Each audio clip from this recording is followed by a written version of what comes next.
Minha primeira memória como criança foi estar presa com cintos em uma cadeira enquanto um dentista maligno arranca todos os meus dentes de uma forma dolorosa e sangrenta. Isso não é verdade. Mas desde pequena eu sempre tive um medo muito intenso por dentistas. Eu não sei exatamente o porquê, quero dizer, ir no dentista é um pouco estranho. Mas até como adulta eu tento entender o fato de que eu não estou em perigo nenhum e que eles só vão limpar a sujeira do meu dente que se acumulou nos últimos 6 meses. Se for pra ter medo, eu deveria ter medo do quão caro eles cobram.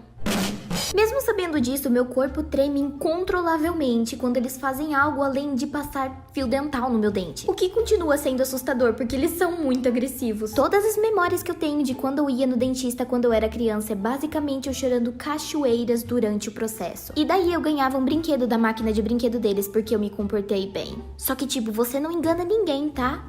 Até eu sei que isso é papo furado. Não, eu ainda quero. Quando eu estava no 6º ano, os meus pais decidiram tacar um aparelho nos meus dentes. Meus dentes eram retos, mas eu tinha uma janelinha entre um e o outro que me fazia parecer um pônei fofinho. Minha mãe marcou uma consulta com o ortodonto para conversar sobre todo o processo e lá ele nos disse que eu ainda tinha 5 dentes de leite. E que eu deveria fazer com que eles caíssem antes de eu colocar o aparelho por razões óbvias. Eu tinha basicamente um mês para fazer com que todos esses dentes caíssem ou eles iriam arrancá-los à força. Uma ideia da qual eu obviamente não gostei. Pode imaginar que eles iriam ter que colocar agulhas na minha boca fez com que a minha motivação e o meu medo aumentasse de uma forma absurda. Eu ficava mexendo nesses dentes todos os dias desde aquela consulta. Alguns deles nem estavam moles ainda, então era basicamente uma corrida contra o tempo. Alguém tá a fim de brigar? Durante esse mês eu consegui arrancar 3 dentes sozinha. Mas não foi o suficiente, o que significa que a minha mãe ia ter que marcar aquele pesadelo de consulta onde eles iriam colocar agulhas horrendas na minha boca. Eu estava na sala, então eu conseguia ouvir eles conversando, o que fez com que o meu estômago embrulhasse. E eu me senti petrificada em saber que o meu fim estava próximo. Eu pude ouvir eles conversando sobre as 1000 agulhas e os arames farpados. Aquele choque de realidade foi o suficiente para que eu conseguisse evoluir os meus poderes. Porque eu acho que depois de 2 horas depois que a minha mãe marcou a consulta, eu consegui tirar os outros 2 dentes. E ouvir a minha mãe ligar para desmarcar a consulta que ela tinha marcado há 2 horas atrás foi uma das melhores sensações de alívio que eu já senti. Ela também me deu $75 porque, segundo ela, eu salvei ela de gastar $500 com um dentista que iria arrancar os meus dentes. Uau! A fada do dente tem me fraudado por anos! Mas que final feliz para essa história. Jade não teve mais que se preocupar em fazer coisas assustadoras nos seus dentes e continuou a viver a sua vida feliz, indo no dentista apenas para fazer limpeza, sem ter que fazer procedimentos assustadores pelo resto de seus dias. Ela conseguiu arrumar o seu dente de pônei e o resto é história. Então, junho do ano passado, eu tive que tirar o meu dente do siso. Meus dentes do siso começaram a nascer e a jogar toda a sua agressividade pra cima dos meus outros dentes fofinhos já existentes. Minha mãe tinha a intenção de removê-los quando eu fizesse 18 anos, mas eu acho que ela esqueceu. E eu estava feliz com isso até que eles começaram a doer e serem chatos. Um deles começou a nascer pro lado, que fazia com que a minha gengiva me atrapalhasse na hora de comer. Então eu meio que era obrigada a comer só do lado esquerdo da boca durante 1 ano. Até que eu já tava de saco cheio e eu decidi que eu tinha que marcar a consulta pra poder arrancá-los fora. A consulta foi marcada pra 11 de junho e eu só passei o resto da semana completamente ansiosa. Antes da extração, eles marcaram uma reunião comigo pra discutir o que eles fariam e como eles fariam. Eles colocaram desses vídeos informacionais estilo anos 90 e tudo tava indo bem até a parte da sedação. No vídeo eles falavam que usavam um tipo de gás pra induzir a sedação e que te deixava sonolento e você não se lembraria de nada. Mas então a enfermeira pausou e disse: "A gente não faz isso aqui." E deixou o vídeo continuar. E então, eu vou ficar o tempo todo completamente inconsciente enquanto vocês arrancam os meus dentes? Responde a pergunta! Depois do vídeo, eu disse: então, tem um jeito de eu ficar semi-consciente nisso? A enfermeira me receitou um medicamento chamado Valium que me ajudaria a me acalmar, o que era um alívio, já que eu só queria não ficar consciente. Eu tomei ele e o dia chegou.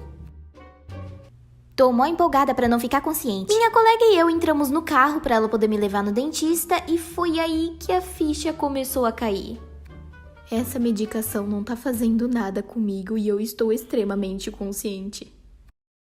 Você tem algum clorofórmio? Aparentemente, Valium serve pra te deixar relaxado, mas você continua consciente e só meio que não liga pra nada. Mas até o tempo da enfermeira me chamar pra ir na cadeira, os meus nervos ainda estavam completamente descontrolados. Puramente consciente. Eu desesperadamente tentei perguntar pra enfermeira se eu podia tomar outro comprimido porque aquele não foi o suficiente, mas ela simplesmente disse que eu iria ficar bem. Ok. Eles me deitaram na cadeira, colocaram aquela coisa que abre sua boca, colocaram um óculos pra não machucar os meus olhinhos sensíveis e colocaram a primeira agulha na minha boca. E foi aí que eu não aguentei mais. Aquele medo incontrolável tava me sobrecarregando durante o dia todo. E foi naquele momento que eu desabei. Lágrimas escorriam pelas minhas bochechas e eu desesperadamente tentava não soltar aquele que você faz quando você desesperadamente está tentando não chorar, mas você precisa de ar, mas você respira demais. Eu fiquei me desculpando porque eu sabia que fisicamente eu não tava sentindo nenhuma dor insuportável. Eles nem tinham feito nada ainda, eu só tava sendo irracional. Mas a ideia de estar ali completamente consciente e presente era tão intensa que eu não tava mais aguentando.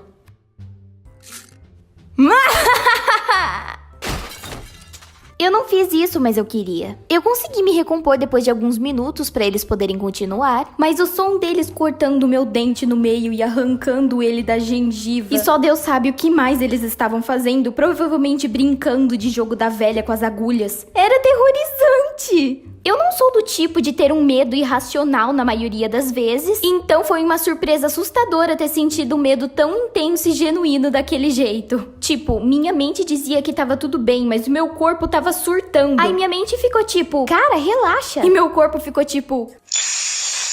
De qualquer forma, tudo deu certo e depois de algumas horas eu já estava liberada pra voltar pra casa. Mas como eu não tava mais sedada, só com a boca um pouco adormecida, fora o inchaço, eu não tive que me preocupar muito com a recuperação. Então eu só fiquei de boa o resto do dia. A dentista me disse que eu poderia comer comidas normais e não só sopa, contanto que eu fosse cuidadosa. Eu encomendei uma tigela de smoothie e quando eu fui abrir pro cara, eu só notei depois que eu tinha literalmente sangue escorrendo pela minha boca. Por sorte, ele não chamou a polícia. Eu tava tentando ter 100% do meu foco pra não morder a minha língua, porque eu não tava sentindo ela na minha boca, então o risco era muito grande. O smoothie tinha algumas fatias de morango no topo dele, e você não percebe o quanto o som e a textura do morango lembra quando você morde a sua língua, até que você não sabe onde a sua língua tá e você não tá sentindo absolutamente nada. Isso é minha língua? Se eu tivesse que tirar meu dente do siso de novo, eu duvido que eu surtaria tanto desse jeito. A pior parte é não saber o que vai acontecer e não poder impedir isso. Mas depois é tipo... não foi tão ruim assim. Mas eu agradeço aos deuses misericordiosos que eu não preciso fazer isso de novo.